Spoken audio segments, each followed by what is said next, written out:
good night. It's a good night. Good evening, imagination connoisseurs. It is I, the notorious RMB here, late night style on a work night, on a school night for those of you who still go to school. Welcome to this. Welcome to you, to all of you, to this, the Post-Geek Singularity community. I'm your host, the notorious RMB, and it's a good evening to all of you imagination connoisseurs. I had quite a good day today, I have to say. I had a timing session. I had a color timing, color grading, call it what you will. I was working with the director, Gabe Bologna, and our great director of photography, Massimo Ziri, on Tango Shalom. And now, why is this something that is worth talking about? First of all, I was going to bring my camera and do a live show today, but we really had a lot of work to get through, and I didn't want to be distracting. As you know, I'm the editor, I'm a producer, I'm the editor, I'm the post supervisor of Tango Shalom, a feature film that I hope we get into the Seattle Film Festival. I'm waiting to hear with bated breath. It would be the world premiere if it was at the Seattle Film Festival. It was the second movie I'd take there. I produced The Hills Run Red that was there. Mr. Dave Parker jumped on. And what we did today was, unlike a lot of color timing, today my director and my DP just picked looks. We went through 4 reels of the 6-reel film and picked looks, and then they're going to go away, and our color timer will work on the film, and I will oversee that, and we'll be sort of putting a first pass together for the whole movie. Then we will reconvene and watch the whole thing. But it was a gratifying first day. I really enjoyed it. Massimo is in prep on a new feature film he's going to be shooting, so we lose him in just a couple of days. So normally color time, usually you'd spend like a day per reel, really. So it'd be a 6-day affair. We didn't have that time, so we're kind of doing it this way. But it was a lot of fun, very interesting. For me, I've been looking at a movie that I did a temp grade on for 3 years. So to see it really come together and it looks razor sharp, it was very gratifying. And I will definitely put you guys into the edit bay or the color grading bay next time I'm there with the 3 of us when we're further along, so I can show you more things. By the way, tomorrow, for any of you who love Japanese anime, is a momentous day, at least for me, because Space Battleship Yamato 2002, the second season of the remake of Space Battleship Yamato, or Star Blazers. First part of it comes out tomorrow on Blu-ray. As many of you know, the first series, $21.99, which was incredible. I have all the Blu-rays, but the Japanese Blu-rays of this new series were not subtitled in English. Shame on you, Bandai. So they're coming out domestically. I'm very excited. Also tomorrow, the remake of my favorite Japanese animated series of all time, Legends of the Galactic Heroes, which Sentai Filmworks released an $800 box set of, but I think they're putting out a non-special edition box soon. It's the greatest space opera ever. But they remade the series in Japan last year, of which I've only seen 1 episode. But I'm curious. The first season of the remake comes out tomorrow too. So it's an anime potpourri for those who are interested. Now, I want to get started tonight by saying that many of you know that I ask for people to send me letters, and I have been getting some amazing letters. And many of you who are here for a lot of these chats, you, the members of the Post-Geek Singularity community, know that I like to read letters, and the letters people have been writing me are great. But today, I'd like to read 2 letters. One is a fun letter. I'm going to start out with a fun letter, but the second letter is a long letter that I was actually choked up. I literally got choked up and shed a tear while I was reading this letter. I mean, I'm talking choked up like the way I was choked up at the end of Star Trek II, The Wrath of Khan, when Kirk was delivering Spock's eulogy, and he trips over the word human. Of all the souls I've encountered in my travels, his was the most, human.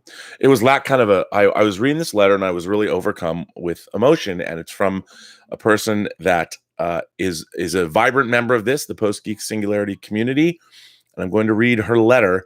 But first, before I choke you guys up, I'm going to read the letter I got from Denise Preston, and I'm reading it because as I always say, Denise, Preston, and I park our shuttlecrafts in the same shuttle bay. And this letter, before I make you cry, I'm going to give you a chuckle because this letter made me chuckle. Plus, I don't get that many letters from girls. The female contingent for this channel is woefully underrepresented. So I don't know Denise, but I very much appreciate that she sent me this letter, and it made me laugh. So here it goes. Hey, Rob. Found you first on an old Collider Heroes video some months back. Then I followed a YouTube rabbit hole to the John Campea show. Love it. Then to your own channel. I don't get to watch live very often as I am on the East Coast, but I always throw you on first thing every morning as I'm getting ready for work. Love the positive vibe of your show. The world needs more of the kind of civil discourse that you are providing. By the way, thank you. That means a lot. I thought that maybe you were the right person to help me with a very serious problem I'm having. I'm just going to say it. I am an Infinity War addict. Every night, I try and force myself to watch one of the growing numbers of shows that have been piling up on my DVR or another film that I know I should see, but like the addict I am, my shaking fingers point my remote, and before I know it, Netflix, and I watch Infinity War again. I don't know how to stop. Why has this movie put me under such a spell? First of all, let me interrupt you, Denise. I feel the same way, and I'm constantly trying to explain to others why this is the case. But I think you did a much better job of explaining it than I did. So let me continue. Growing up, I was lucky enough to have a local movie theater that would show old films. And even luckier, I had a mom that would take me on the weekends to see their special presentations. They would do things like a Cary Grant, Katharine Hepburn weekend, where I got to love screwball comedies like Bringing Up Baby, The Philadelphia Story, and Holiday. I saw the Hitchcock films Rear Window, Psycho, and North by Northwest on the big screen. Thrillers like Midnight Lace, Charade, Wait Until Dark, and Sorry, Wrong Number. And for many years near Halloween, they would screen the ultimate Universal Monsters extravaganza. Dracula, the Wolfman, the Mummy, Frankenstein, and Bride of Frankenstein. This was a fine upbringing you had here. I'm also a huge nerd and a big fan of fantasy and sci-fi, but my first love has always been the classic films of days gone by. So, why this film, Infinity War, in particular? Why do I love it so much? My guess is this. One thing that the MCU in particular has done so well is to combine all of the things that I loved so much about those classic films and roll them into one big joyous bundle of fun.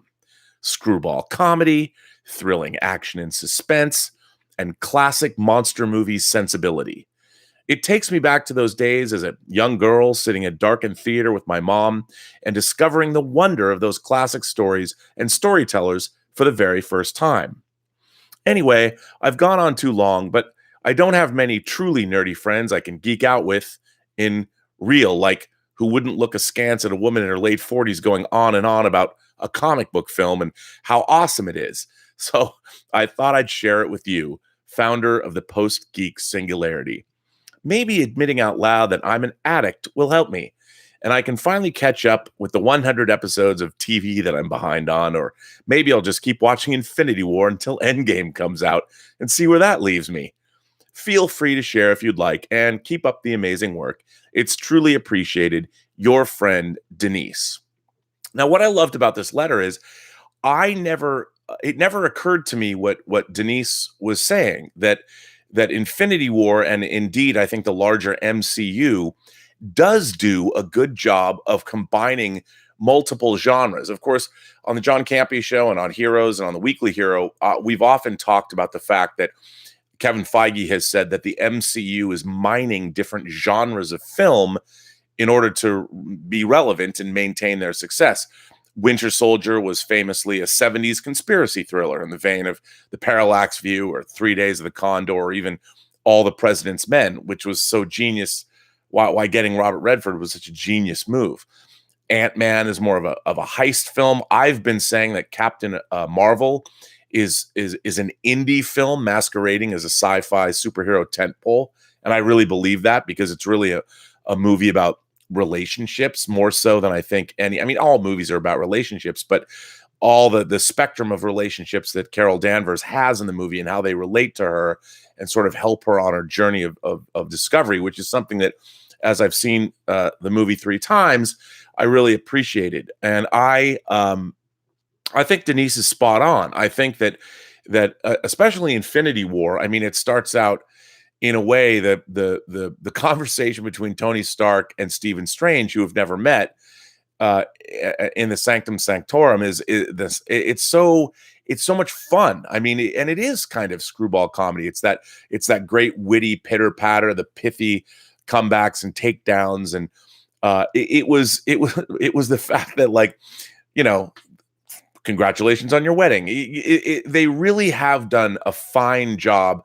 You can say, I've heard so many people poo-poo the idea that, oh, well, these are just superhero movies and they're not to be taken seriously. They're just trifles. But I think Denise is really onto something in the sense that what's great about the Marvel Cinematic Universe is, sure, if you're a sci-fi, fantasy, and horror fan, there's something to tickle your fancy in all of these movies. I mean, Doctor Strange, there was some horror elements in there, especially when he was taking on Dormammu. And what is Ebony Maw if not a horrific character? I mean, and a great character, like a charismatic cult leader. But I do think that Infinity War does combine all of those classic tales. What is the Incredible Hulk if not a universal classic monster dressed up in a different guise? And I think it's interesting that I feel the same way. Like, I'll click on Netflix late at night, and I'll just watch Infinity War because it is so wildly entertaining to me. Every time I see Infinity War, I mean, look, I felt the first Avengers was miraculous and I couldn't believe it existed. So watching Infinity War with the Guardians, with Doctor Strange, with Iron Spider-Man, I mean, it truly is the culmination of my childhood, writ just massively large on the big screen. So I am with Denise. I think she really nailed something, and by calling it sort of a distillation of all of those favorite kinds of stories, and also, in a way, there's an element of the biblical in it. It's like the Ben-Hur or the Ten Commandments of superhero movies, in that it's apocalyptic in nature. I mean, after all, in a way, Thanos brought about a kind of a rapture. And it's so much fun. I love it so much. And I think, Denise, first of all, I want to thank you for writing. I wish more of my female audience, well, such as it is, would write, because obviously I really appreciate the differing perspectives. And frankly, your letter was something I hadn't considered. And to hear the fact that you had an upbringing where you were brought up on a classic diet of cinema, where you got to watch the greats, the screwball comedies, the noir, the thrillers, the monster films. I mean, you obviously had a good upbringing, at least cinematically. So it was great to get your letter. I really enjoyed that, and it really made me chuckle, because I too am addicted to Infinity War. Probably not as addicted as you are, but that makes me feel a little better. Okay, I want to start with that because and if you have hankies.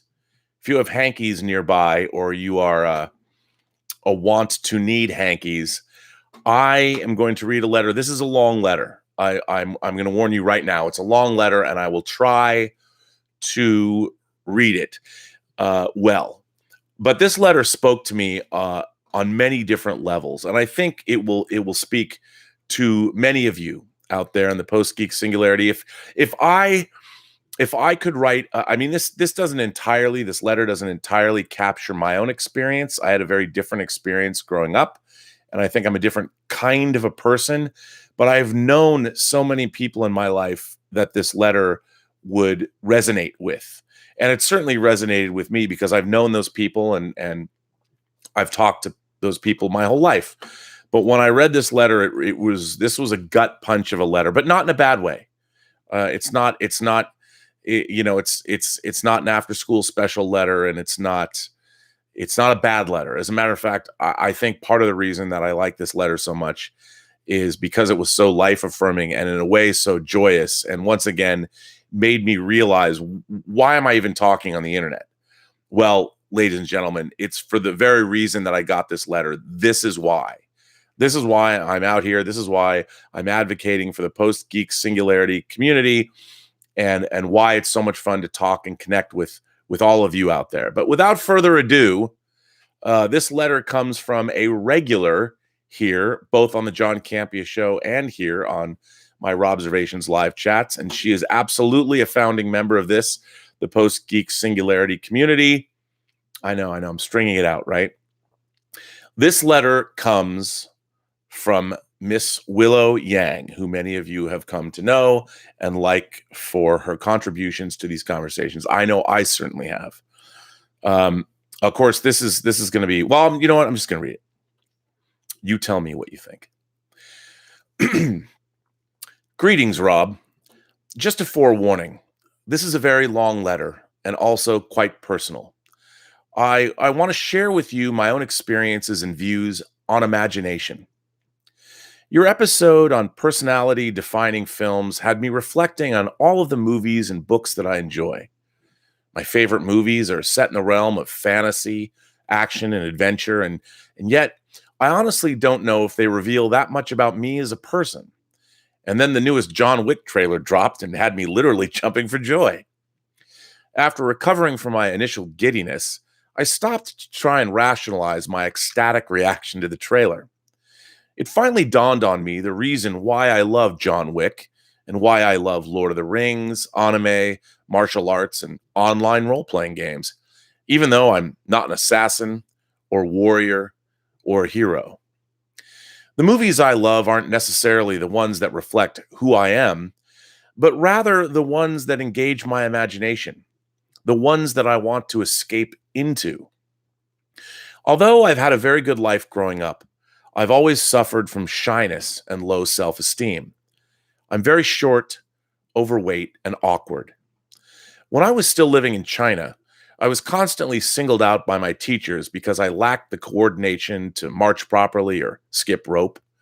The teachers in Canada were considerably nicer, but still, nobody ever wanted to have me on their relay team. I was always the last to get picked. I've never had a boyfriend. I've always believed myself to be too ugly to date. Fantasy and adventure novels, films, and games provided a means of escape from my own insecurities. I like to imagine myself into fantastical worlds like Middle-earth or Hogwarts or medieval China. In my imagination, I could be brave and strong, beautiful and charismatic.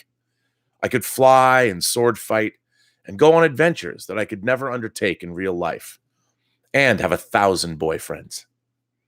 Eventually, simply fantasizing was no longer enough for me. I started writing stories. I wanted to become a novelist. Unfortunately, I never had the courage to pursue my dream.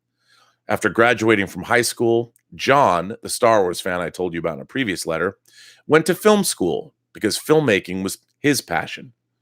I chose to attend university to obtain a bachelor's in science with the goal of getting into medical school, which was what my parents had wanted. At around that time, my mother had a cancer scare. She's fine now, fortunately. That was very emotionally stressful and traumatic for me. I ended up going into a long bout of depression as a result. I wish I could say that fantasy helped pull me through the darker times in my life, as it has done for some other people. I think that maybe depression manifests itself differently in different individuals. For me, depression was a crushing, overwhelming feeling of emptiness.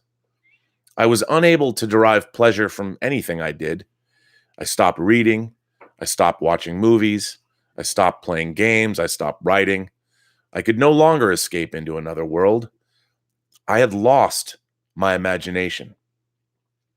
Life became a matter of waiting, of watching the clock go from 1 minute to the next until another day was finally over. It was excruciating. I even became a kleptomaniac for a while, I'm very ashamed to admit. The thrill of petty theft was the only thing that made me feel alive. As a quick aside, I never cared much for Marie from Breaking Bad, but her portrayal of kleptomania resonated with me. it was a spot-on depiction of the emotional state that I'd been in. Fortunately, I did eventually seek and receive professional help.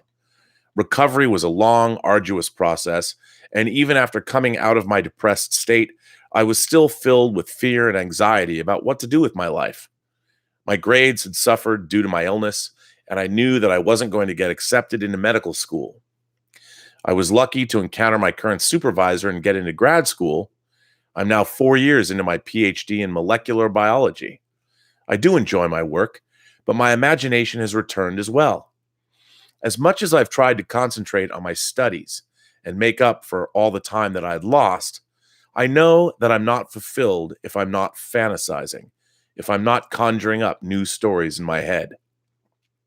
I've always been told that movies and games were a waste of time, that I needed to stop dreaming and live in the real world. While I do understand that perspective, I do also believe that imagination is a crucial part of who we are as humans. In evolutionary biology, I've always been warned against human supremacism, the idea that humans are the most evolved of all life. However, I do wonder if our incredible capacity to imagine is a trait that's unique to us, that's a defining characteristic of our humanity. I know that when I was going through depression, I was no longer able to engage my imagination. I felt like an empty shell, existing but not living. It was as if an essential part of my essence had been lost. I want to conclude this already very long letter with a confession. I'm actually terrified of writing to you. Every time I send you a letter or post a super chat, I get overcome with anxiety. I'm scared of what you might think, of what other viewers might think. Did I say something offensive or stupid? Did I make some silly typo? Am I being annoying? I know that my fears are irrational. The community that you have fostered is incredibly positive and supportive, but I can't help it. I feel afraid even now, as I'm composing this current letter.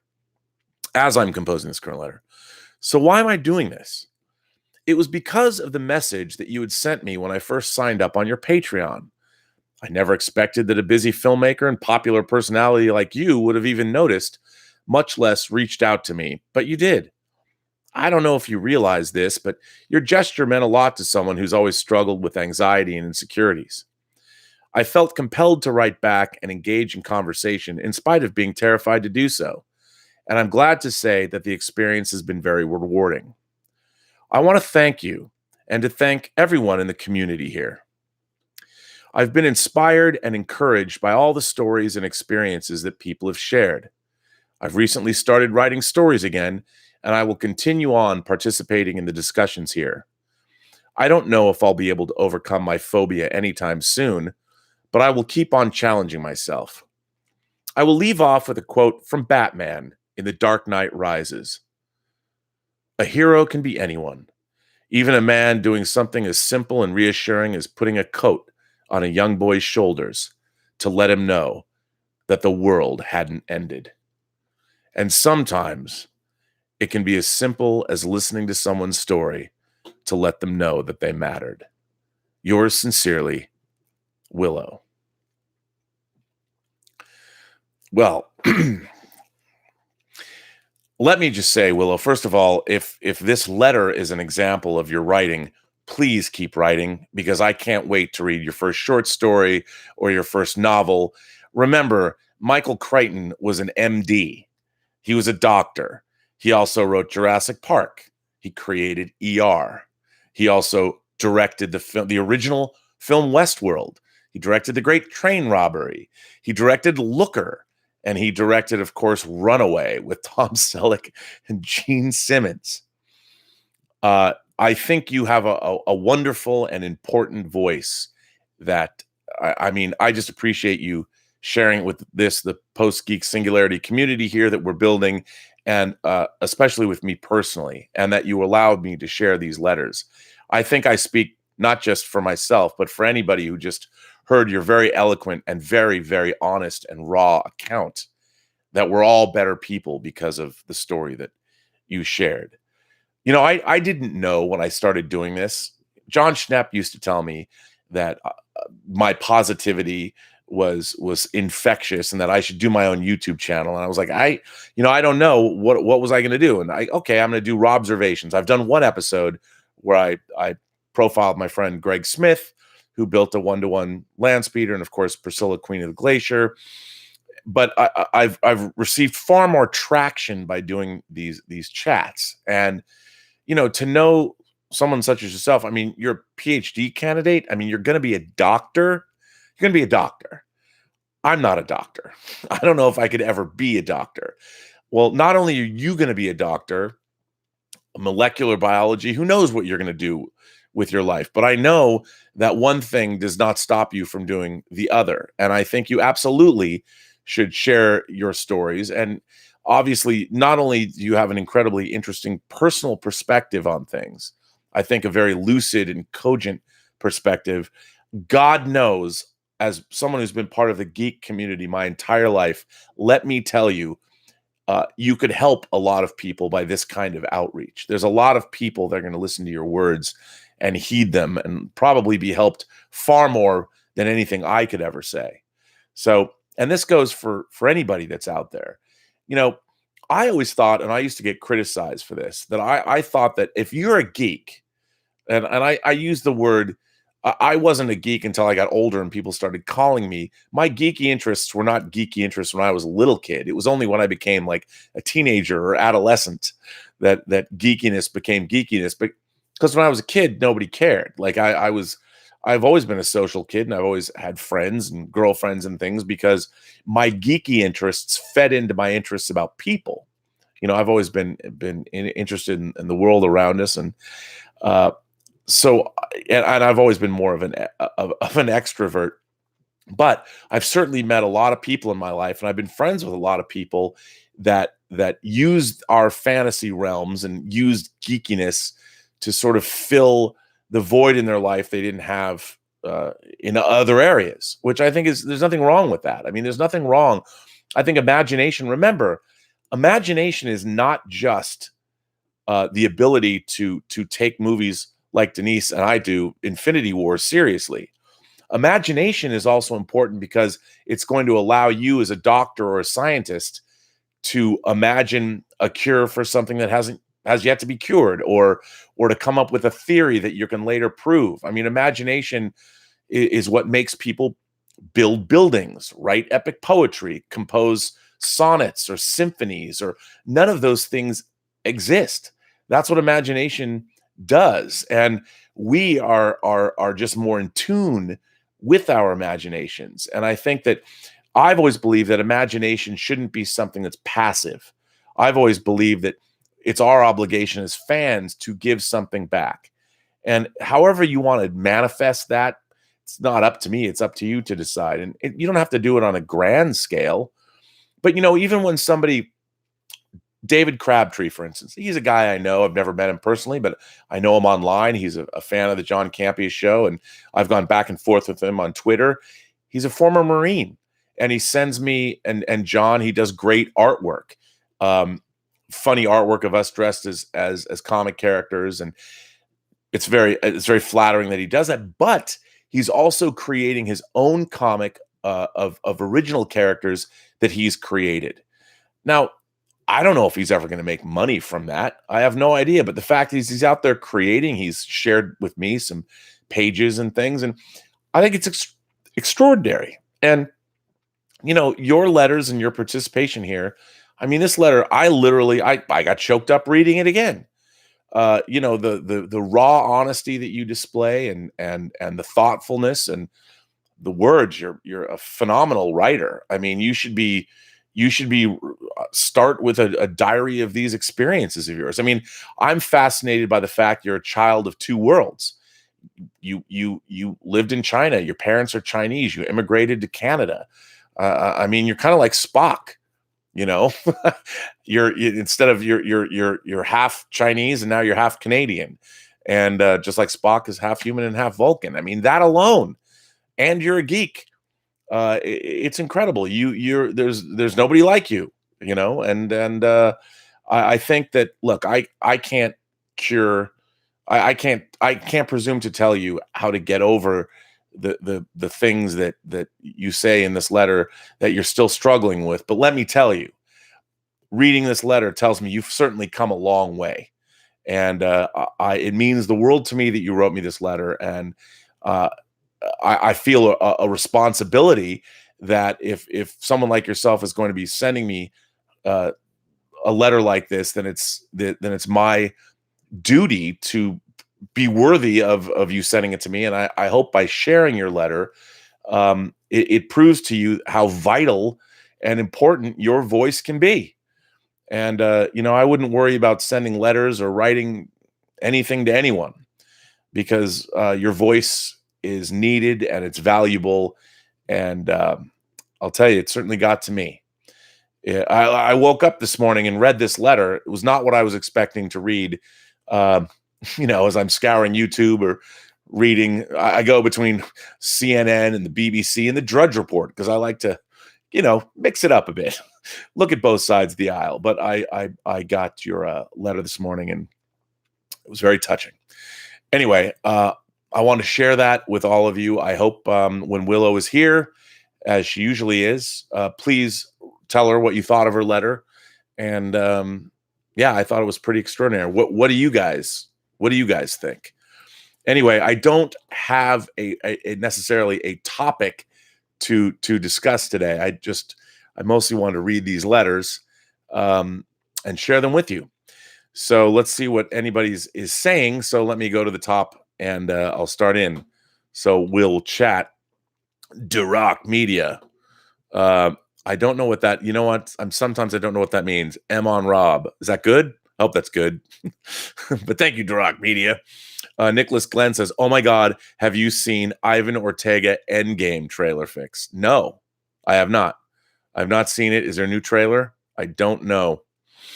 I haven't yet. You know what? I kind of don't, to be honest, I don't want to watch anything more to do with Endgame. I don't want to see anything more. I just want to see the damn movie, and I want to see it, now. I don't want to wait anymore. I'm tired of waiting. It's killing me. The waiting is killing me. I really, really, really, really, really, really want to see Endgame, but I don't want to see anything more. But so, no, I have not seen it, Nicholas. By the way, thanks for the support. Doshi says, podcast idea, best, worst Spielberg films. I'm sure we're going to get there. The best, worst movie. We've got a good one that we're recording tomorrow. And Cody Miller, the great Cody Miller, is actually going to be flying into LA.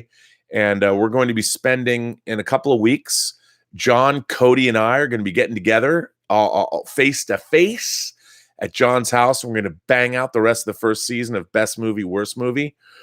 And it's been really flattering getting all of your feedback on Best Movie, Worst Movie. Tremendous.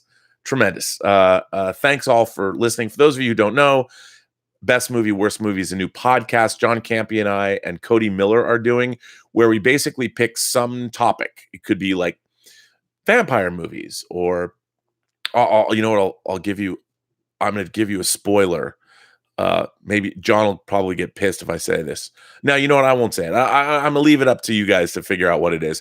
But when Best Movie, Worst Movie drops this week, it's an interesting topic. But I think Spielberg movies is a great topic, and I think we'll be getting around to doing that. I think that's a good idea. Suthius85 is here. Thanks, buddy. Hey, Mr. B, I'm liking this time frame of the show. I get to listen and watch at work. Mad props to you for having a space for us nerds and geeks to talk about what we love and be proud. Well, here's another thing. I mean, I'd like to say to everybody that, I have never discriminated against any of my geek brothers and sisters or non-binary people, for that matter. I've never understood the anyone who does. I mean, the whole point was that going to conventions and finding fellow geeks was to find people that you could always, there's Gilbert, everyone, that you could share your interests with. I mean, that was the whole point. It's so strange to me now that we have people that get that yell and scream at each other. Like, I don't get it, man. I mean, there weren't a lot of people that I could have conversations with about, say, The Prisoner for 4 hours and things like that. It was not an easy thing to do.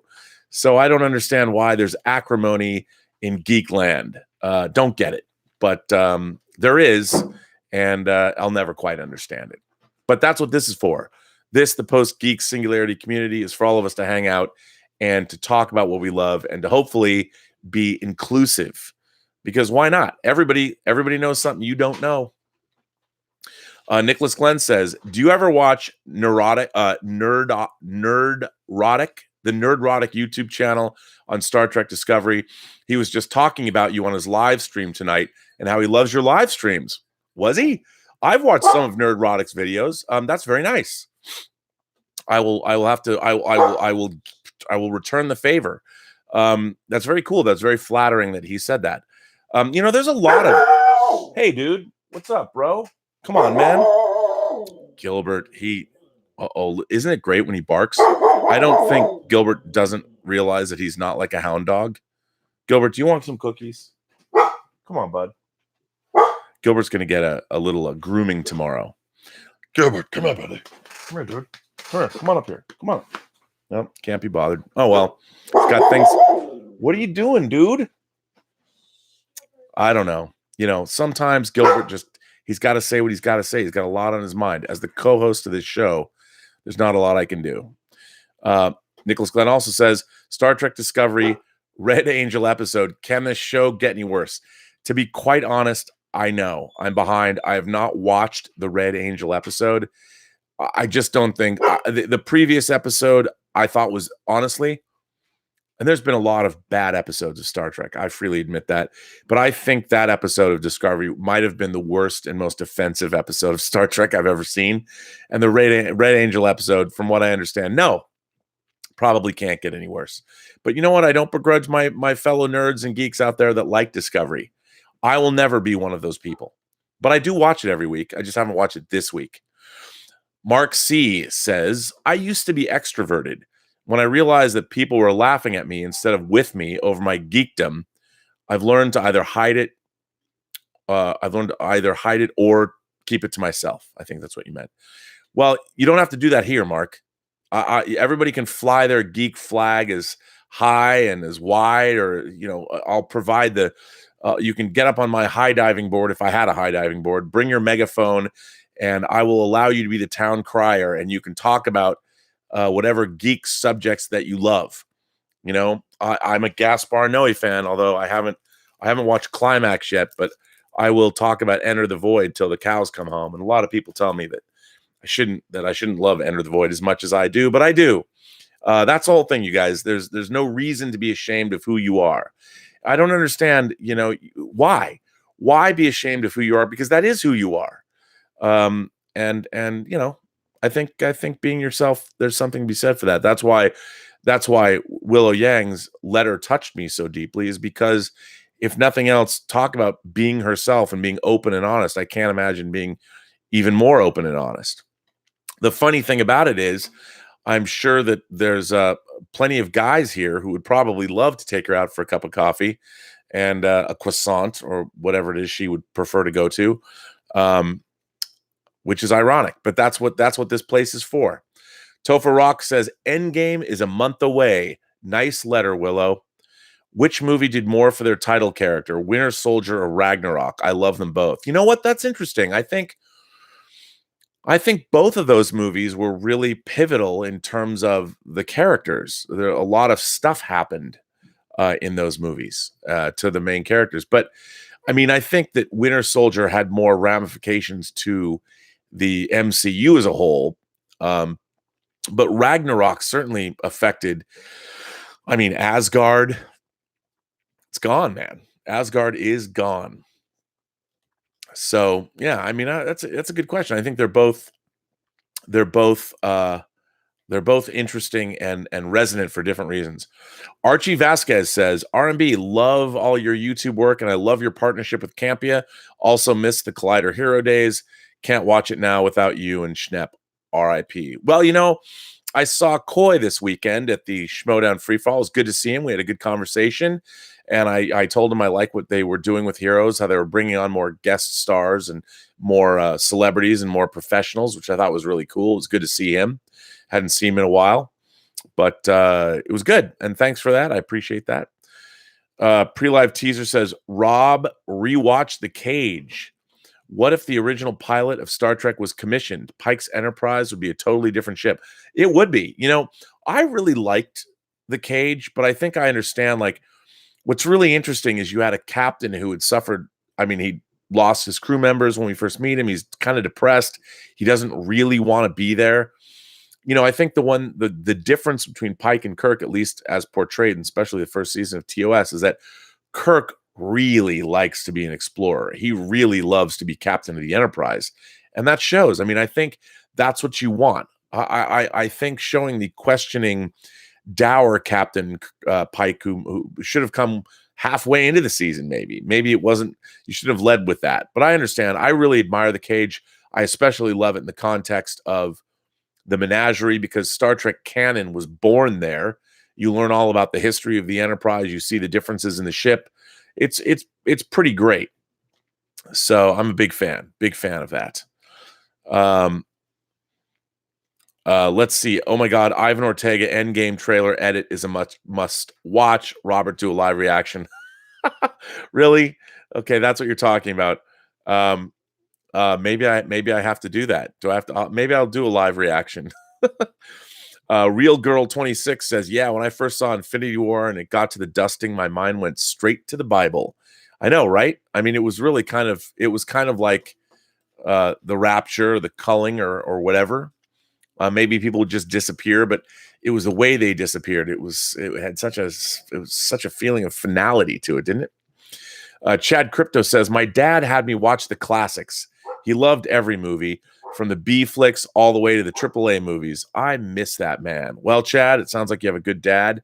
My parents weren't big movie fans, really, but they took me to movies because they knew I loved the movies. It was very funny. I would go see movies when they opened, but if it was a water cooler movie, my mom and dad made it a point to go with me. Like, they wanted to experience it with me and listen to me pontificate afterwards. And that was great. And then we Christmas in our house was Jewish movie day. So we would always go see a movie on Jewish movie day. And then we would go get Chinese food. And I saw some good movies on Jewish movie day. The best was, of course, Schindler's List, which was a perfect Jewish movie day movie. Every Jew in Seattle was there. We all went to the International District to have Chinese food afterwards. But it was pretty great. I mean, growing up with my parents, they were very supportive. I was very lucky. My parents were very supportive of my interests. Robert, did you enjoy Christopher Reeve as Dr. Virgil Swan in Smallville? Like, who didn't? Efren Guzman says that. Who didn't? Yes. It was great. It was kind of sad, though, too.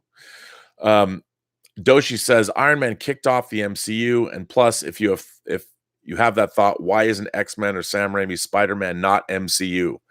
Well, they're alternate universe movies, I guess. I see what's saying. So pre-live teaser said Doshi Blade could be considered pre-MCU. Yeah, I think so. Doshi says it definitely isn't. It's rated R. Doshi then says Iron Man kicked off the MCU. Plus, if you have that thought, then why isn't X-Men or Sam Raimi Spider-Man? Look, the MCU is a different thing. That was when they finally consolidated. I don't think of those other movies. I think of those as part of the MCU. I just think of them as Marvel-based films. I like the first Blade a lot. And I like Blade 2 a lot too, but I like the first Blade more, actually.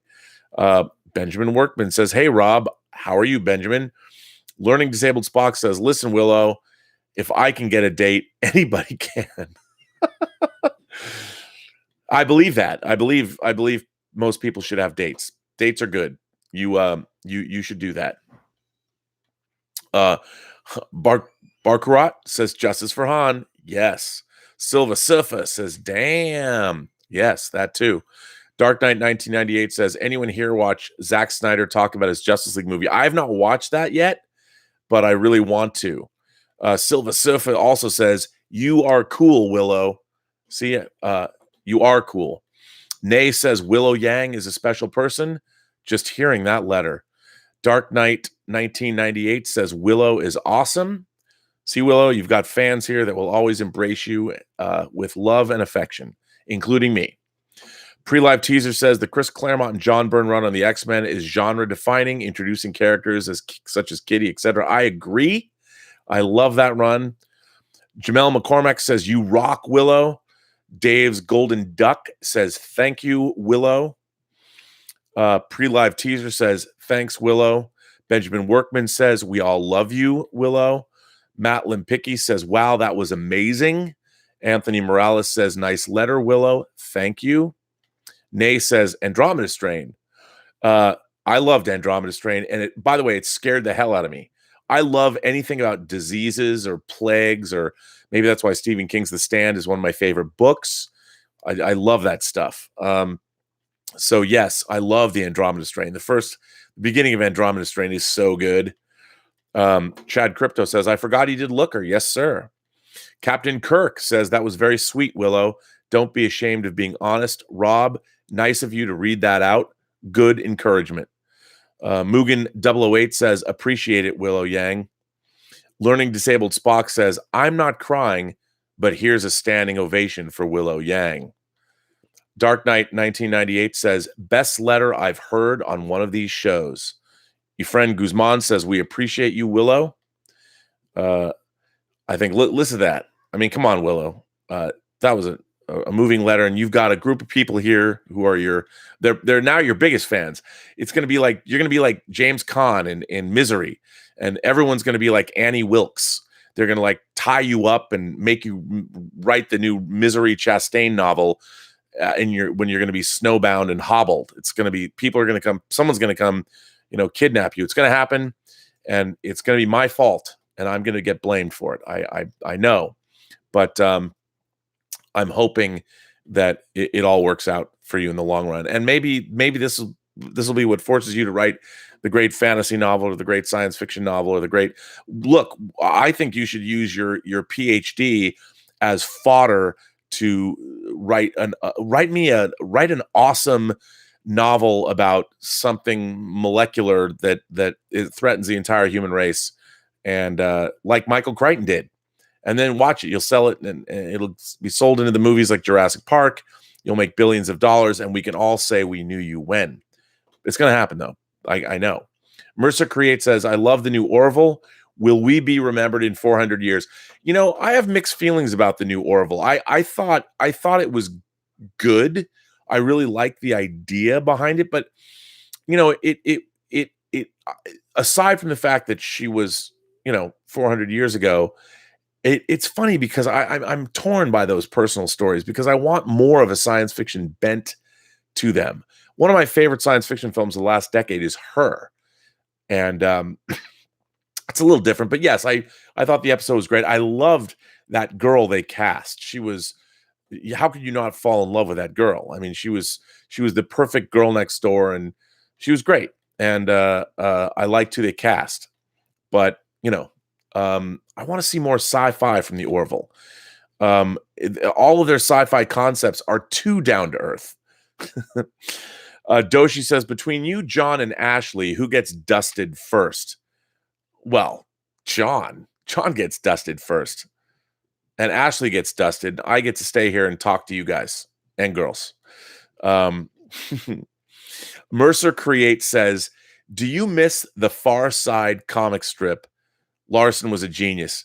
I do miss the Far Side comic strip. I have a beautiful slipcase, the complete Far Side comics. I also have in my bedroom, I have one of my favorite Far Side cartoons. When you bought that slipcase version, they sent you a framed print, and it's two cows. One of the cows is like the slovenly husband who's kind of sitting in his recliner, and then his wife, Mrs. Moo, is standing with a martini in her hand, staring out at their suburban neighborhood. And the caption is, Wendell, I'm not content. It's one of my favorite. Well, I'll tell you what my favorite Far Side cartoon of all time is. My favorite Far Side cartoon of all time is, it's a goldfish bowl.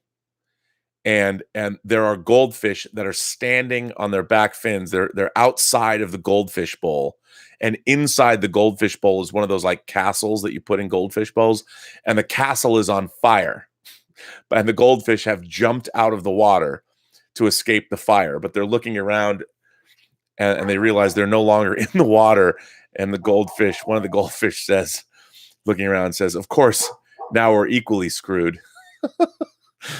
That's my favorite Far Side cartoon. I love that. So yes, Gary Larson's a genius. I love the Far Side. Mark C says, Robert, choose one to watch.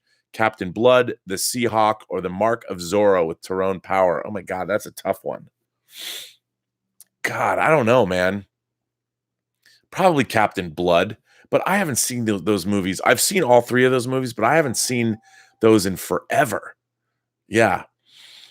Oh, wow. Nicholas Glenn says, oh my God, watch Doomcock's review of Star Trek Discovery's Red Angel episode and could not stop laughing. It is a much, well, I got to watch it. I love Doomcock. You know, some of the stuff he talks about, like is crazy, but I've spoken to him for real in the real world. And I love that guy. He and I love Star Trek in the same way. And I love his videos. His videos, even when I disagree with him, his videos are great. I love Doomcock, and I will have to watch that. GW427 says, that was a great letter from Willow. Endgame is a day before my birthday, and last year it was on my birthday, and I'd like to think and tell myself that Feige and Russo's put on Infinity War on that date just for me. They did. They totally did. Absolutely. And I completely believe that they did. Victory Unlimited show says, Rob, got a blast from the past for you. Ever see the original 2-hour Mantis superhero TV movie? It later became a rather mediocre series, but that first movie was rather edgy. And he thought, I liked it. You know, the problem was the series just couldn't sustain. It's like, did they watch that movie? But I liked Mantis. You know, I thought it was okay. I mean, that was all we were getting when it came to superhero fare. So yeah, I liked it. And the show, I didn't watch all the show, but it was good. Urban Video Plus says, Gilbert might bark during all your live shows, but he still doesn't bark as often as my pit bull terrier Dexter. Even something as simple as a grocery bag blowing through my yard sets him off.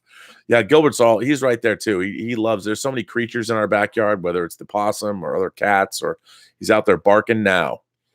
Josh Quavito says, can we all agree that if they do bring the X-Men into the MCU, that it should be a Disney Plus series that does take place in the same universe, and you can develop stories about each character? Look, I like that idea. I think that we might get both. I mean, if they're going to make a Vision and Scarlet Witch series, and they're going to make Winter Soldier and Falcon series, and they're going to do, you know, other shows, a Loki series, how cool would that be? I mean, I'd love to see X-Men. I'd love to see X-Men movies, them doing miniseries about these characters between films.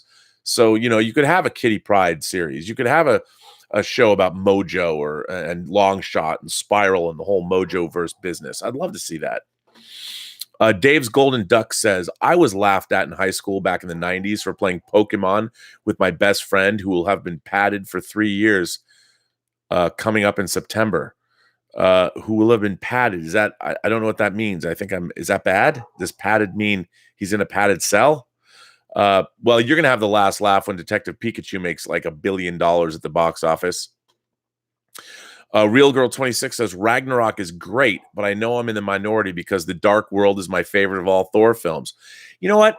You might be in the minority, but if it's your favorite, it's your favorite, and that's cool. It's cool I like contrary points of view, and if there's something in The Dark World that speaks to you, that's great. And as it should. Pre-live teaser says, I hope The Mandalorian is a spaghetti western. Dude, absolutely. I am hoping The Mandalorian is the Sergio Leone of Star Wars property things, or whatever it is. I mean, the talent behind the camera and in front of the camera, oh my God, it's very, very exciting. I'm very excited about it. I think it's a great way to take the Star Wars universe. More power to them. How cool is that? I'm pretty stoked, to be honest. I really want to see it. Just Plain Steve says, what did you think of V? Space lizards eating people crazy. Also with Mark Singer and a pre-Freddy Robert Englund. The reboot, meh. Well, for those of you who don't know, V, the miniseries, I believe V debuted in '83, and V was a two-part, 2-night, 4-hour miniseries about aliens who come. They seem nice, but they turn out not to be so nice. And then they made a second miniseries that was 6 hours long called V: The Final Battle. And I actually have an awesome Japanese Laserdisc set of all 10 hours of the original miniseries.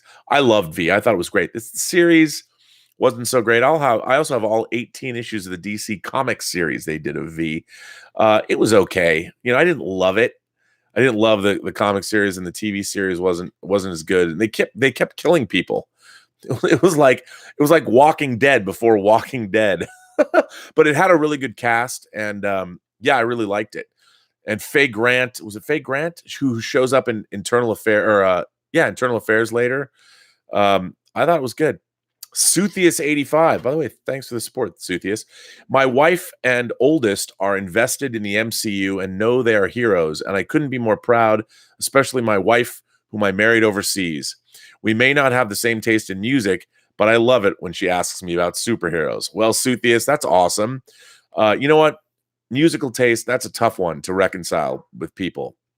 But if you can meet on the battlefield of supervillains and superheroes, that's good. That's good. My good buddy Gregory Smith is here, the star of the first episode of Robservations and the man who was able to get Priscilla, Queen of the Glacier, to the Emerald City Comic Con on time. I wonder if Greg is going to bring her to Wenatchee on April 13th. Greg says, what a nice couple of letters. You're a cool guy, Rob. I hope we get to hang out at WenCon. We're in the same hotel, I heard. Well, I hope so. I hope we hang out at WenCon. Yes, Greg, I've thought you were a cool guy since we were 13. And you still are. You're just building bigger models these days. But you're one of the coolest people I know. And you've done well, sir. And that's great.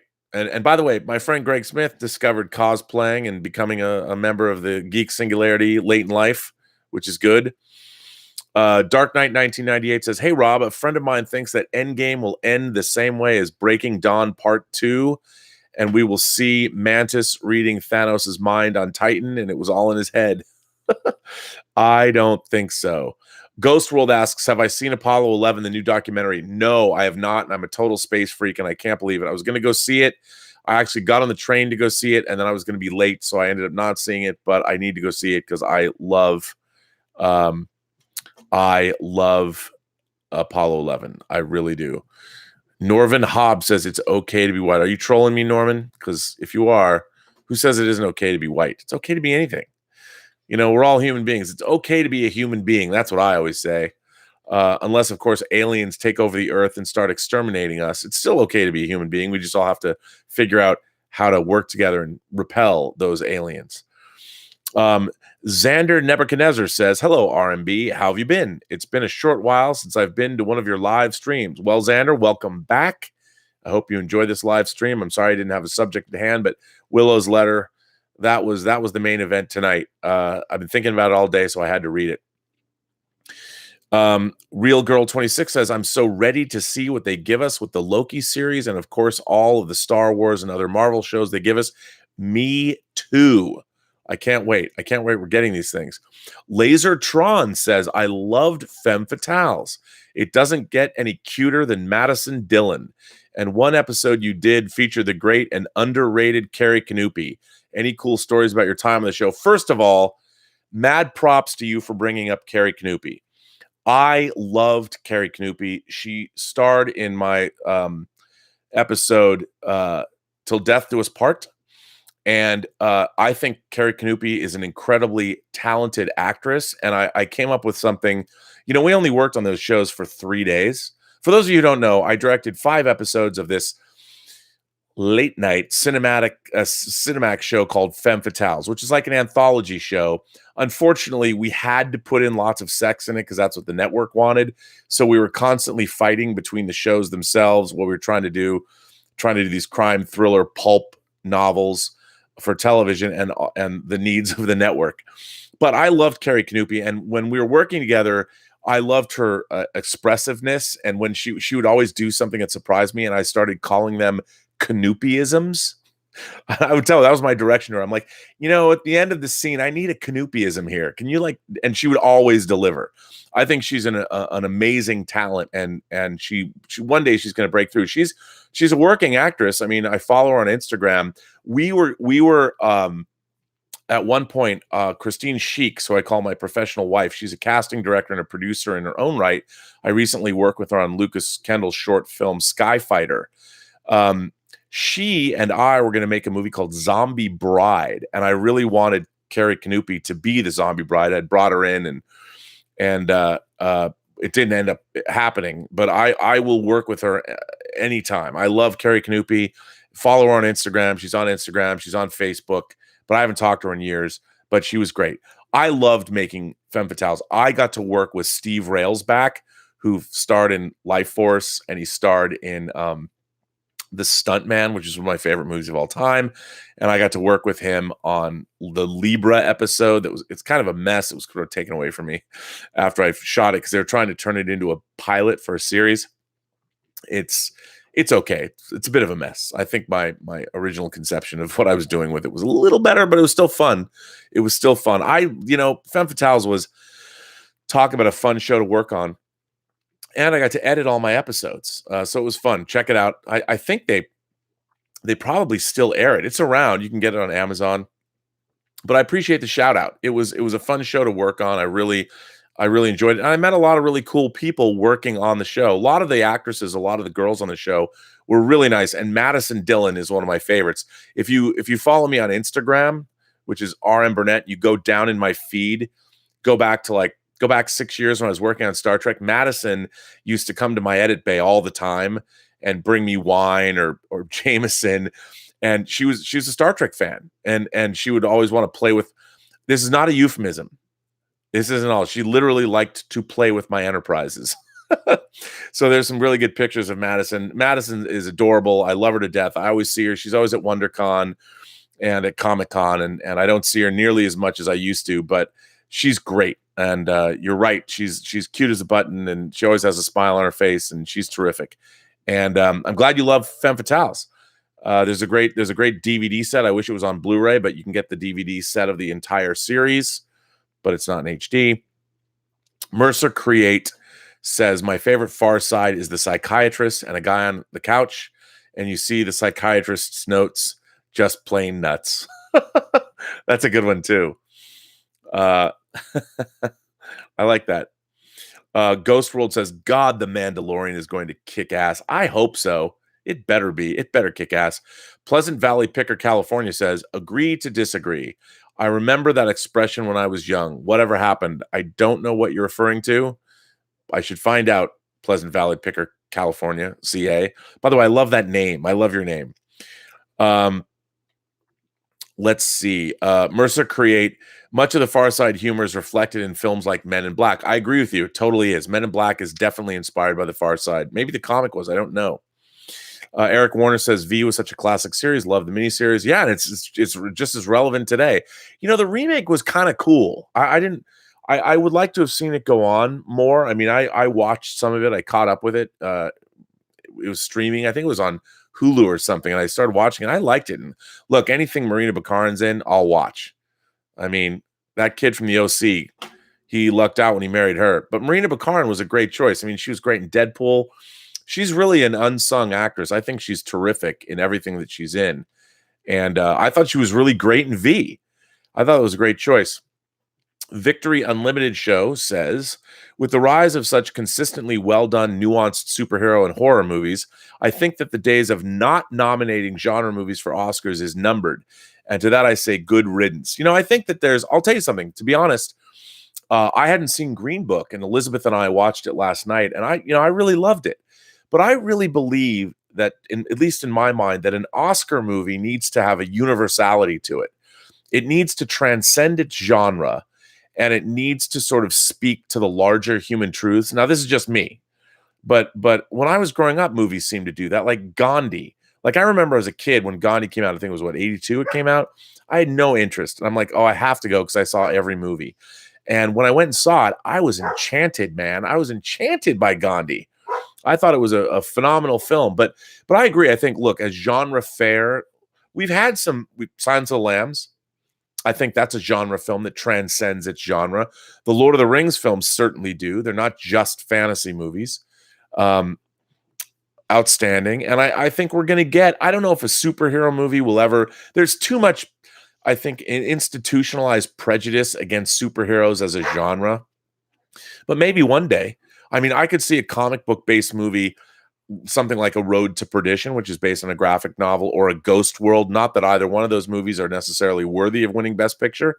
Road to Perdition might come close, but eventually we're going to see a graphic novel adaptation. Look, Blue is the Warmest Color. That movie kills me. And no, not just because of the sex. That movie kills me. The yearning, the nature of romance and relationships. I mean, that movie is a shattering experience to watch. I dearly love that film. It's based on a graphic novel. Blue is the Warmest Color might be the greatest, in my mind, the greatest graphic novel adaptation of all. But again, you can say, oh, Rob, you're just being lascivious. Well, perhaps, because, I mean, there's a reason they picked Leah Seydoux to be a Bond girl. That's all I'm saying. Destiny Captain, thanks, man. Thanks for that super chat. I appreciate that.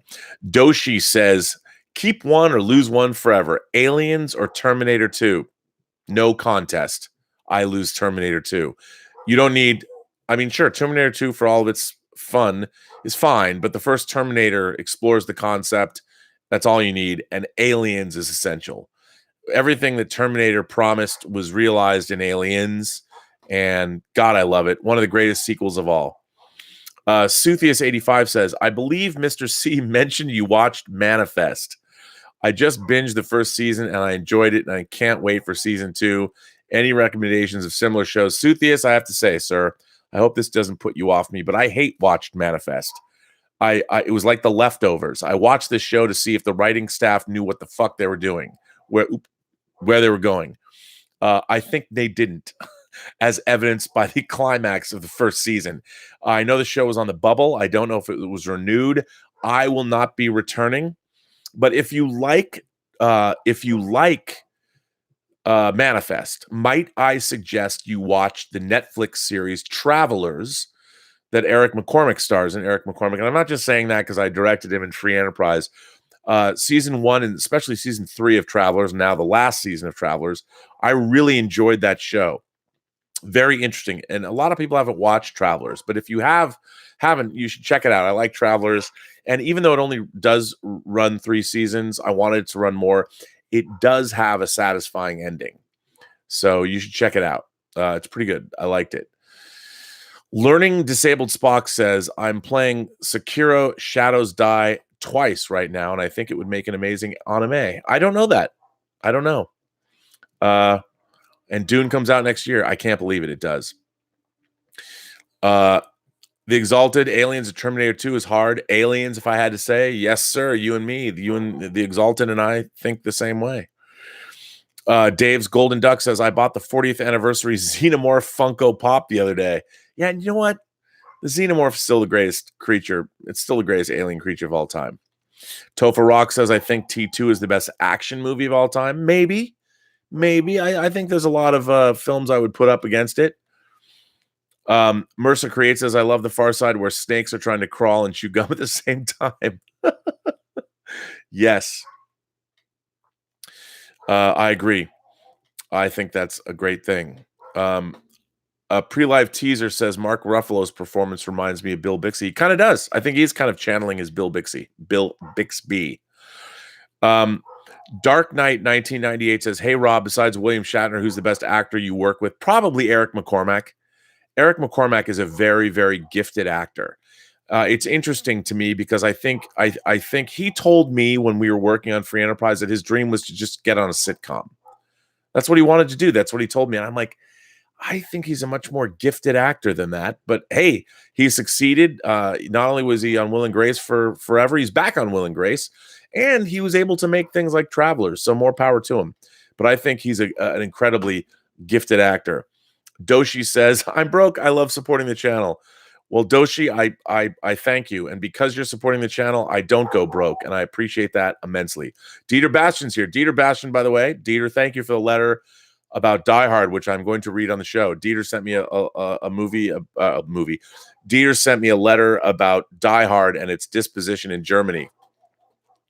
Dieter Bashan says, at the start of DVD sales, movies could have a strong financial run in the home video market. With the decline of physical media, is it still applicable? No. As a matter of fact, that's one of the problems with Hollywood, is that the lack of physical media sales has hurt the bottom line. I mean, there's streaming and everything, but all of content across the board has been devalued, unfortunately. I don't, by the way, Gilbert is going crazy in the back. I might have to, Mathau Constant asks, what is this channel about? It's about the Post-Geek Singularity. That's what it's about. It's about sharing all those geeky things that we love in a positive, nurturing environment. So, Mr. Constant, that's what it is about. Eloa Pedroso says, hola. Ooh, pre-live teaser says cloud base or helicarrier. That's it is pronounced Matthew. Matthew Constant. Okay. I'm sorry. I'm sorry, Matthew. Matthew Constant. Cloud base or helicarrier. For those who don't know, cloud base is from the Jerry Anderson series, Captain Scarlet. And you know what? I think I'm going to take cloud base because the pilots of the Angel Interceptors, even though they are super marionettes, they're all hot. I'd rather be on cloud base, but I think the helicarrier is probably, of course, Maria Hill's on the helicarrier. You know what? I'll go with the helicarrier. It's bigger. But man, I love cloud base. I love me some Captain Scarlet. This is the voice of the Mr. Ons. I don't know if you guys like those things. Gilbert, why are you barking, buddy? You want some cookies? Let's see. Real Girl 26 says, I just thought of this. I saw a Jurassic Park Jeep on the road today. Too bad I can't share pictures in the comments because I totally snapped 2 quick pics. I still can't believe I saw it on the road. I wonder if it was an actual, like, was it a movie vehicle that somebody bought, or did somebody actually paint their Jeep like Jurassic Park? Because that'd be pretty dope if they did. I love people who do that. Idiot Head asks, did you watch The Other Side of the Wind, the Orson Welles last movie? I did. I watched the documentary first, and then I watched The Other Side of the Wind. It was okay. It was interesting. It was an interesting exercise. I think that is interesting. Dark Knight 1998 says Dark Knight and Logan should have been nominated. Yeah, they probably should have. I think they probably. Look, Logan was nominated for a screenplay. That's something. I think that's definitely something. Matt Limpicki says, Robert, do you think that the Oscars will finally give Avengers Endgame a Best Picture nomination when at the Oscars like Lord of the Rings, Return of the King? I don't. I'll tell you why. The reason that the Academy could give Lord of the Rings the awards it received was because it's still based on a book. There's still a level of respectability with Lord of the Rings. No matter how you slice it, ultimately the Avengers movies are based on comic books. And I just don't think we're progressive enough yet. But we will be. We will be soon. TK says, I cried when Sam carried Frodo at Mount Doom and says, I can't carry it, but I can carry you. Those are some serious tears, man. Yeah, man. That's why that movie works so well. It really gets you in the feels. That relationship. I mean, even at the end of The Two Towers, when Sam narrates the end of the movie, that speech is incredible. Topher Rock says, can you think of a time when a highly anticipated sci-fi superhero fantasy movie flew by your expectations other than Infinity War? Yeah, Empire Strikes Back. Empire Strikes Back exceeded my expectations. I was all worried about it. But I didn't need to be worried about it. It was great. Learning Disabled Spock says, if we're going that route, I don't know what you're saying. Matt Bilson, I do, says, hey, Rob, big fan. Just wanted to know your thoughts on Man-Thing. He's one of my favorite superheroes, and I'm happy to see him in Thor Ragnarok as one of the previous champions. Yes, I've always loved Man-Thing, not as much as my buddy Dave Parker, who directed The Hills Run Red, does. Dave Parker should direct a Man-Thing movie. Mercer Creates says, I just saw this video on YouTube pop up. I haven't watched it. Passion of the Nerd's recent video about the Buffy remasters shows why physical media is so important. With streaming services, we don't choose what versions of shows we get. No choice. Oh my God. Can I go off on a rant here? Let me go off on a rant. Now, as many of you know, I like my mecha anime series. And I just read that famously, Neon Genesis Evangelion is coming. The original Neon Genesis Evangelion is coming to Netflix. I just read today that they're revoicing the whole series. And I'm like, what? They're revoicing the now. I prefer to watch anime in its original Japanese or whatever. But I do the dubs. I first came to Neon Genesis Evangelion by watching those dubs and those voices, and they used the rebuild of Evangelion movies. They used those voice actors. They weren't even asked back. They recast Evangelion, so it's like a whole new Evangelion. And I'm like, why would you do this? Now I'm happy. Look, I've already got all the Evangelion DVDs. I already have them, so that's cool. But they're not going anywhere, and I should put them on a Plex server and download them or upload them and give all of you the key code because you can watch them. But I think it's a really odd choice that they're revoicing Evangelion, maybe to make them more. It's just weird. I mean, I don't know how I feel about it. It's something that's, to be honest, I'm bothered by it. I'm very much bothered by it. Kevin Burns says, I met Marina Baccarin on the set of V in Vancouver. Was she delightful in person? I'd like to believe she's delightful in person. Because she must be, right? Christopher Sanchez says, Sailor Moon live action with a multicultural racial cast. Yay, a guy can dream. Yeah, you know what? I think that's Sailor Moon was the first time I really noticed women at San Diego. There was a lot of, for a while there, every year at the Masquerade in the 90s, there were Sailor Moon girls. And I was like, oh, girls are watching anime now. And it was just the beginning of the floodgates breaking, and now we've reached gender parity at San Diego, which I think is terrific. TK says, just picked up the 4K Blu-ray of Spider-Man Into the Spider-Verse. Yes, sir. Me too. And then, of course, there's the 3D Blu-ray coming from the UK, which you got to have. Anthony Marquez says, any relationship advice? Laugh out loud. I'm in love with the love of my life, and I do anything for my P asking a man with wisdom, for my P asking a man with a wisdom. I don't know what that means, but you want advice. It's a little too much to go on, but here's the thing. Here's my relationship advice to you. The first thing you have to do is remember that in any relationship, everything is always your fault. It's true. It's true. Just accept that as the mantle of responsibility. It's good. Second thing is be honest, both with yourself and with her. And the third thing is always practice my ladies first philosophy, which I'm not going to explain further on this channel. But, it's important.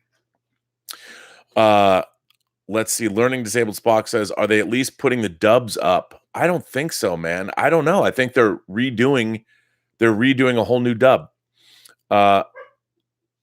Unkind Tater Nuts says Gundam. Yes. Can you believe that Brian Vaughn is writing a live action Gundam movie? That's amazing. Amazing. Pleasant Valley Picker, California says, need to put the previously on intros back on Buffy. Crime when the DVs cut them out. I agree, man. But then again, if you're binging the Blu-rays or binging the DVDs, you kind of know. So John Premble says, I was at San Diego Comic-Con 2018 when Clone Wars Returns was a surprise announced. Me too, and it's coming back. The emotion crept up on me. When I watched YouTube vids of that panel's reveal, the moment still gets me several months later. I know, right? Isn't it great when you go to Comic-Con and they do those things? They announce something and it gets you in the feels. It's great. And we're finally going to get to see it. Or they're showing the new trailer this month or in April. Let's see. Unkind Tater Nut says, Bio Booster Guyver needs Warner Brothers upgrade a la Zilla. Yes, I agree. I do. I think that's true. I like the Guyver. I've always liked the Guyver. Vicious Souza says, Boa Note a todos. Is that good evening? I don't know. Mercer Creates says, saw Rush tribute band Saturday. Sad Rush retired. I know, but they were around for so long.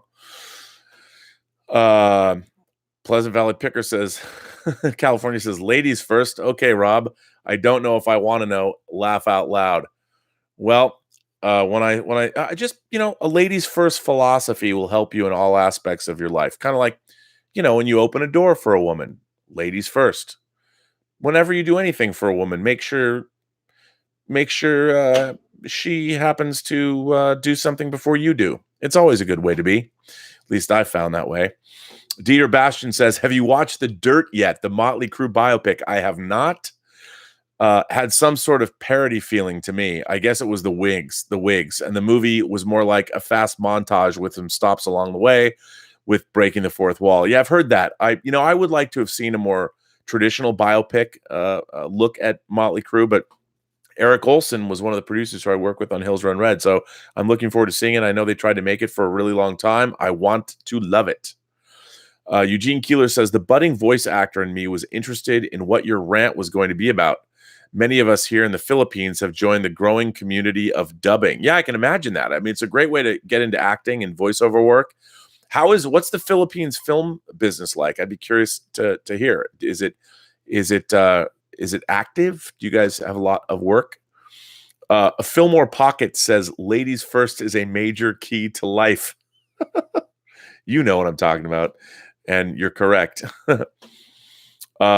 Poma the Fourth said something in Cyrillic from Russia, which I cannot read. I don't know what it says, but yes, I'm sure it was great. Dark Knight 1998 says, I was at Comic-Con and I met Adam West. I wish I got his autograph. Well, but you got to meet him. That's cool. I hope he was nice. Jennifer Jones says, where are all these ladies first men hanging out? Please share. Ha ha. I don't know, man. I don't know. I read a lot of books. when I was a kid. I'll tell you right now, I'll admit something to you guys that I don't usually tell people that don't know me very well, but I used to snoop in my parents' bedroom, and in my mom's underneath her nightstand, she had 3 books. 3. These were big in the 70s. She had The Sensuous Man, The Sensuous Woman, and The Sensuous Couple. And these books told you everything you needed to know. And like The Sensuous Man was like by J, and The Sensuous Woman was by K, and The Sensuous Couple was by J and K. I'm sure I got those letters wrong, but man, I learned things in those books I didn't even know what they were. I was reading those books before I should have even read those books, and a lot of it did not make sense to me. But of course I kept reading them, and as I got older and did more research, you have the internet now, so it's not hard to figure this stuff out. But the knowledge in those books was beneficial. I don't even know if you can get those books anymore. Sam Pohl says, do you have any thoughts on Jerry Rubin and Abby Hoffman?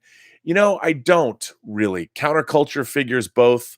I don't know enough about them off the top of my head to speak. I just vaguely know of their positioning in our culture history. But you know what? As I'm wont to do, now I must go read more about Jerry Rubin and Abby Hoffman. It's interesting. I love when somebody brings up things that I don't know. I don't know anything about that. Those are characters that you hear about. It was kind of like, I didn't know much about Lenny Bruce, and I was a big I'm still a big Bob Fosse fan, and I saw Lenny, and so I went on this Lenny Bruce kick. I listened to a lot of his comedy, and this is a long time ago. We're talking early 80s. After I saw all that jazz, I had to see Cabaret, I had to see Lenny, and then Star 80 came out. And it's so cool to see Lenny Bruce on The Marvelous Mrs. Maisel as a character. I think Lenny Bruce would have thought the fact that he is now a character on The Marvelous Mrs. Maisel, he would have thought that was hilarious. And he probably would have gone off in this unbelievable tirade about it. But yeah, I will read about Abby Hoffman and Mr. Rubin now. Parwiz Jamshidi. I love that. Parwiz Jamshidi. Hey, Rob. Speaking of Bond girls, can you please explain why is that Sean Connery's Never Say Never Again is not considered an official Bond movie? Okay.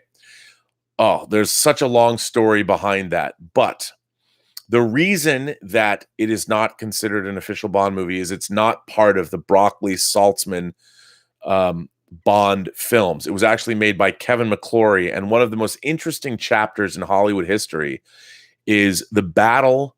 Kevin McClory basically had the rights to Thunderball, and it was going to be the first James Bond movie made, and it's such a fascinating story. If you really want to, I actually have a book called The Battle for Bond that's really hard to get, that talks about Kevin McClory's lifelong fight against the Broccoli estate and Dan Jank and Eon Productions to get for the Bond rights. It's fascinating.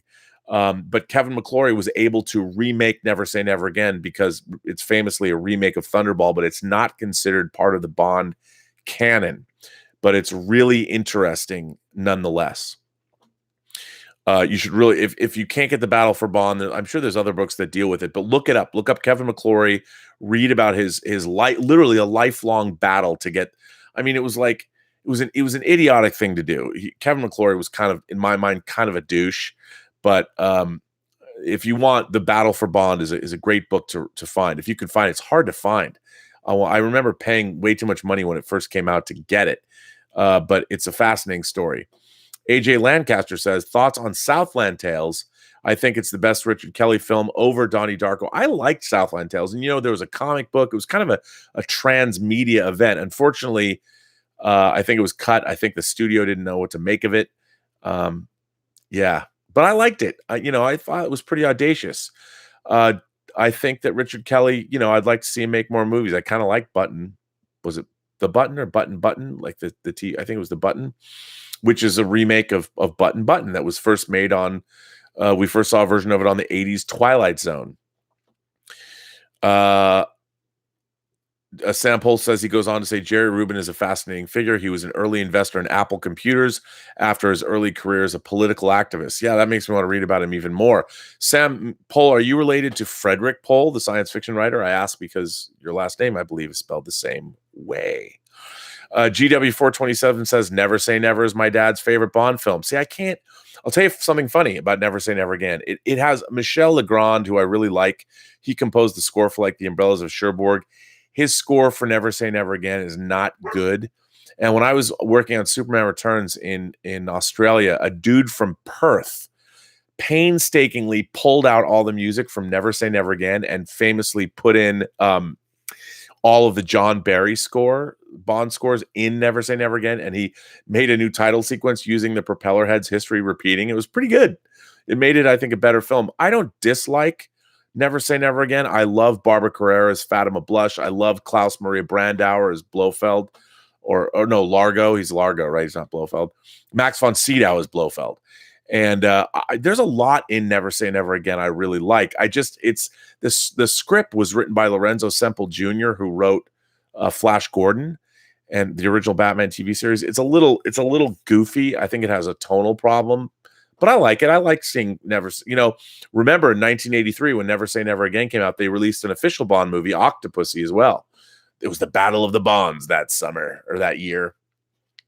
Eugene Keeler says, the Filipino movie industry is very active and alive. It could use an upgrade with technology, but there are many good ones out there. I'd like to think Ann Campia could recommend a subtitled one. I'd like to check that out. I don't know if it was from the Philippines. No, maybe it was from Indonesia. There's some crazy horror film, like some satanic cult movie that came out recently that everyone says is terrifying. I don't remember. It's on the tip of my tongue. I don't remember. I'll have to check it out. Pre-Life Teaser says, Rob, bye all. I never met an ape I didn't like. Pleasant Valley Picker, California says 60s Bond is great. It's true. I love 60s Bond. R&B, rewatching Alex Garland's Annihilation and Ex Machina commentary of destruction and recreation, my new faves. Your thoughts? Now, you know what? To be honest, I was disappointed in Annihilation when I saw it because I loved Ex Machina and I love Alex Garland. I mean, he basically wrote and pretty much kind of directed the new Judge Dredd film. Annihilation is I didn't like it very much when I saw it, but I don't know if I really gave it enough. I bought it. I own it. I need to watch it again because I found that a lot of it I really did enjoy, and the ending is freaky and weird, and I probably would like it a lot more if I watched it the second time. I just had different expectations when I went in the first time and saw it, and I need to give it another shot. I did buy it though. I did buy it. I do own it. Chris P says, Rob, do you think we will get World Breaker Hulk and Endgame? I keep seeing that we're going to get World Breaker Hulk, but World Breaker Hulk can literally break a planet in half with his footsteps, so probably not. I do think we're going to see the ultimate hulking out in the movie, though. I think everybody wants to see it. I think we're going to get it. I can't wait. I don't know if it's going to be World Breaker, but it's going to be pretty amazing. Dieter Bastian says, seen Green Book yesterday and loved it. No problems here with winning the Academy Award. Look, I thought it was great, and both Viggo Mortensen and Mashallah Ali gave terrific performances, but Viggo Mortensen knocked it out of the park. Loved it. So did Elizabeth. It was great. Real Girl 27 says, fill more pockets. There are more single ladies in church than there are guys. First of all, I just want to say, if you guys all start hooking up as a result of being in the Post-Geek Singularity community, I absolve myself of all responsibility. You know, if you guys have relationships that go south, I am not responsible. I'm gonna have to put out a a disclaimer. Nah, I'm just kidding. I'm still not responsible, but hey, I hope everybody finds somebody they like. Actually, isn't that what this is for? It's like being at a science fiction convention, but every night. Catholic Jack says, hey, Rob, I'm currently writing my book that has short stories and poems. It's a fun ride. What is your favorite short story? Oh, my God. My favorite short story. I was a horror short story addict. I have thousands of short stories in the garage where my books are. I have so many horror anthologies. You know, God, I don't know. My favorite short story. There's so many. You know what? I don't know if it's my favorite short story, but I will tell you what the weirdest, most memorable short story I ever read. And it was in the Books of Blood. It was in Clive Barker's The Books of Blood, and it's called In the Hills, the Cities. Because of what happens in it is so weird, and it has a sort of a vague cult Wicker Man feel to it. But I remember reading that story and thinking to myself, because when Clive Barker was new, I'd heard about him, like Stephen King was extolling the virtues of the Books of Blood, the 6 Books of Blood, and I couldn't get them. Like, you'd hear about them and you couldn't get them. And I remember finally getting them and reading them. And there's so many great stories in there, but Clive Barker is he's got an imagination. But In the Hills, the Cities, I remember reading it and thinking I just couldn't believe what happened in it. It was so weird to think about. And they've done comic adaptations of it. He also wrote look, any of the Books of Blood. I love the Books of Blood. I love Night Shift, but that short story, I don't know. Maybe it's not the best short story I ever read, but that's what jumped into my mind. That's what jumped into my mind. EZMK says, I don't believe that I'll listen to your boring. Wait. I don't know what you're saying, sir. I don't know. I can't even read that. So I'm going to move that out. I don't know what you're saying to. I apologize for that. Perhaps I am wrong, but hell. GW427 says, I love Viggo Mortensen. He's one of my favorite actors. I love his collaboration with David Cronenberg. Hopefully we get another film with those two. I agree. By the way, the first movie I ever worked on, Leatherface, Texas Chainsaw Massacre 3, Viggo Mortensen was in. I got to meet him. I didn't even know who he was back then. I just knew he was married to Exene Cervenka from the band X. Well, listen, everyone, this has gone on a lot longer than I thought. I want to thank you all for being here. I'm glad everybody responded to Willow's letter. I didn't see Willow here. Maybe she wasn't on this chat. Hopefully she'll watch it tomorrow. But Willow, thank you very much for bringing a tear to my eye. And thanks for sending me those very fine words. And you're a very fine writer. And the world needs you to write more in addition to whatever scientific acumen you bring to the human race. Keep doing what you're doing and keep writing me letters because I love them. Anyway, everyone, I will be back tomorrow on the John Campy Show at 9 a.m. I have solved my technical problems. I won't have them again. It happens. So anyway, thanks for being here. Thank you to all of you, these members, you members of the Post-Geek Singularity community. Thank you for everybody who supports the channel. It means a great deal to me. And one day I'm going to get back to my favorite movie list. I'm up to G. And I haven't been back, and I apologize. It's been like 2 months, and I will have more structured chats. I'm building up to, once Tango Shalom is off my plate, I can really up these chats. I'm going to start having guests. I've talked to some really interesting people. I want to have Dave Parker come back, and I'm going to bring some more production value to these proceedings. So thank you for being here, and if you haven't heard our podcast, best movie, worst movie, check that out. Also listen to the Inglorious Trexperts. We are going to be live at WonderCon Saturday morning. I'll be at WonderCon. If you're at WonderCon, you can come say hello. I will be at Starship Smackdown For those of you who don't know, it's fun. It closes WonderCon and San Diego Comic-Con every year. We've been doing it for almost 2 decades. I can't believe it. Anyway, I'm going to end this chat now. And as the people that have been here before always know that I sign off with this, which is every single person you meet has a story to tell that you have yet to hear. All you need to do is listen. And with that, I bid you farewell. And tomorrow, as always, have a better day.